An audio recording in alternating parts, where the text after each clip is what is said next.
I realized just how huge a lie the party leaders told. Decree number 12 stated that on the 12th of May 1986, 10,198 people had already been hospitalized. 345 showed signs of radio lesions. Yet at the same time, they were telling us everything was fine, that it was nothing serious, and I realized the scope of the lies. According to Allah, another passage reveals that authorities had arbitrarily changed the standards, multiplying by 5 what was considered the acceptable dose of radiation for the human body. When they raised the standard, suddenly people were miraculously cured. They were released from the hospital and sent home. It was criminal. The tendency to manipulate the numbers was not unique to the Soviets. In late August 1986, the first international conference assessing Chernobyl took place behind closed doors. It was presided over by Hans Blix. No journalists or outside observers were admitted into the amphitheater. The Russian delegation was led by Legasov, the man who'd been in charge of the governmental commission during the Battle of Chernobyl. When we put him in charge of preparing the report for the IAEA, we gave him the duty of reporting everything. He came up with a very detailed report that put everybody in a state of shock. Legasov spoke for 3 hours. His report concluded that in the decades to come, about 40,000 deaths from cancer caused by Chernobyl were to be expected. The Western world refused flat out to accept this estimate, which spurred a genuine East-West negotiation.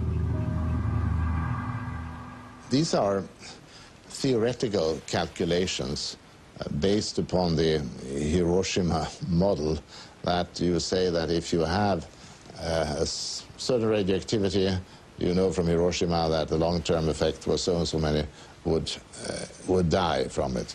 And if you then increase it by tenfold, you assume that it will be tenfold. Well, that's the calculation. This is not, I think, an exact, this is not empiric.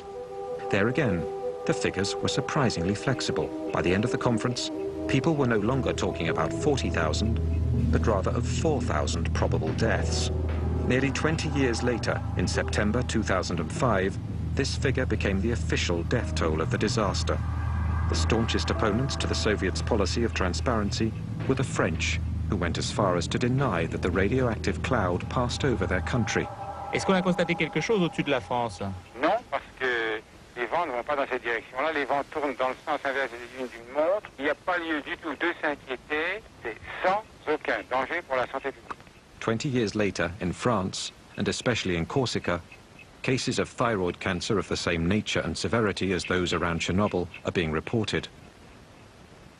The most dangerous element that came out of the Chernobyl reactor wasn't cesium or plutonium, but lies. The lie of 86, that's what I call it. A lie that was propagated like the radioactivity throughout the whole country and the entire world. On the 27th of April 1988, the second anniversary of the disaster, Legasov, who'd worked so hard to unveil the entire truth, decided to put an end to his life.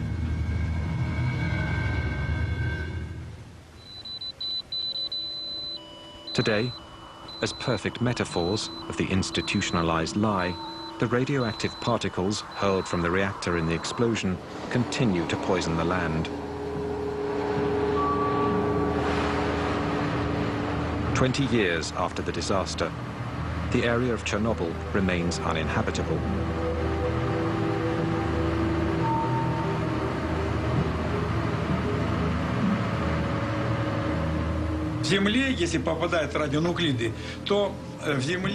In 5 years, the radionuclides sink 5 centimeters into the contaminated soil.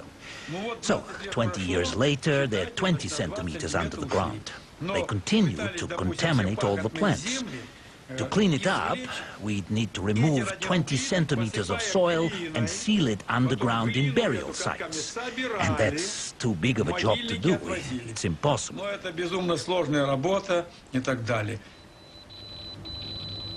Today, 8 million people live in contaminated areas of the Ukraine, Russia, and especially Belarus.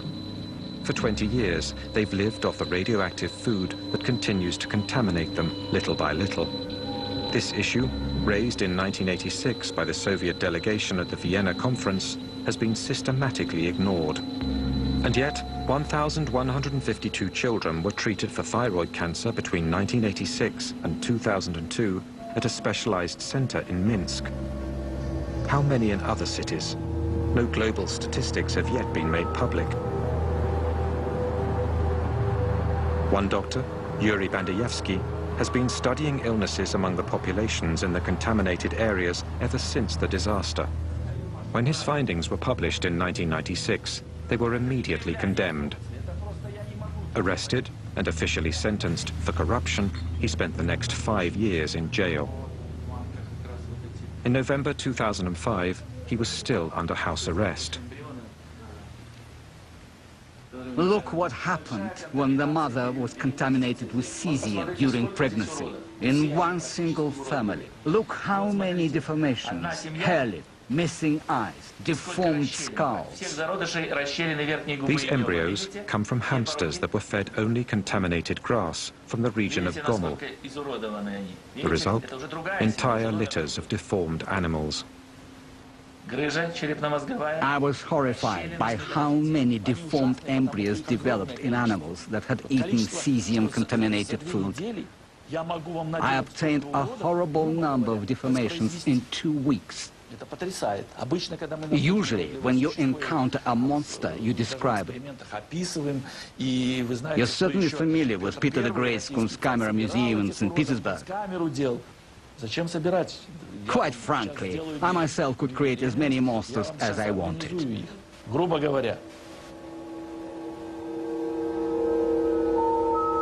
There's been no official study of genetic mutations stemming from Chernobyl. Yet despite the thousands of miscarriages and abortions that took place following the disaster, there seems to be hundreds of children who suffer the effects of radiation. The deformations we see among these children are similar to those of Bandayevsky's hamsters. In Belarus, 300,000 children are currently suffering the consequences of contamination. NGOs like the International Green Cross, founded by Gorbachev after he was sidelined from the government in 1991, have opened treatment and support centers for victims of Chernobyl.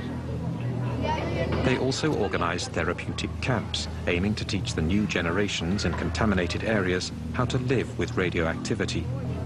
Like here, testing the contamination of their food. How many years is this going to go on? 800 years? 800 years. Until the second Jesus Christ is born. Until his return? Yes. Chernobyl played an important role for us all. And of course, we must keep searching and not skimp on means. We must strengthen international cooperation and create international scientific centers to find new sources of energy which are safer. That's the essential issue. I wouldn't wish for anyone, not my friends or my enemies, to experience such a tragedy. No one deserves to live through what we did in Chernobyl.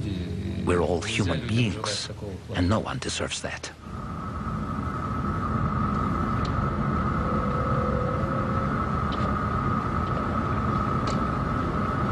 In the heart of the zone, 10 kilometers from the nuclear power plant, and hidden in the forest, lies Chernobyl 2. "20 years ago, no one could get near this huge military radar. Moscow's hidden eye meant to spot American missiles.